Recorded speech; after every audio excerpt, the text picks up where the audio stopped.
আসসালামু আলাইকুম। আপনারা সবাই কেমন আছেন? আলহামদুলিল্লাহ আপনাদের দোয়ায় আমরা সবাই ভালো আছি। আজকে আপনাদেরকে এমন একটা ভর্তা রেসিপি শেয়ার করব যে খাবেন আর আঙ্গুল চাটবেন। চাটবেন তো চাটবেন, অবশ্যই চাটবেন।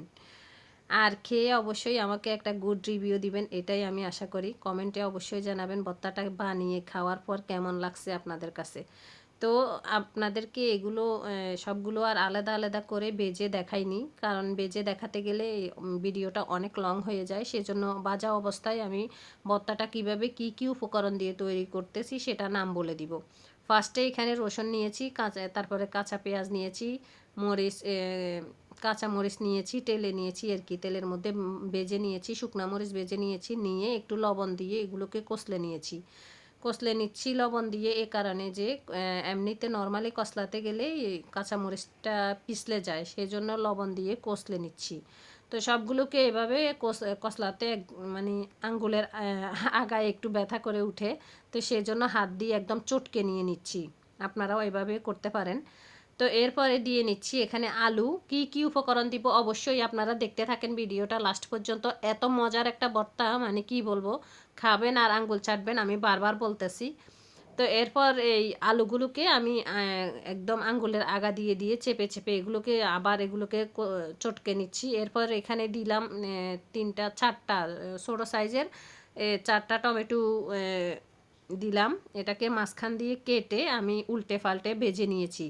আর আলুগুলো তো দেখলেনই, আলুগুলোকে কিভাবে কেটে ভালো করে ভেজে নিলাম, সরিষার তেলের মধ্যে ভেজে নিয়েছি আমি সবগুলোকে এভাবে করে। এরপর এগুলোকে সবগুলোকে ভালো করে কষলে কষলে মিক্স করে নিতে হবে। দানা দানা থেকে গেছে, সেজন্য আমি এগুলোকে ভালো করে কষলে নিচ্ছি। এরপর হচ্ছে ফুলকপিটা। ফুলকপিটাও সরিষার তেলের মধ্যে ফার্স্টে আমি সিদ্ধ করে নিয়েছি।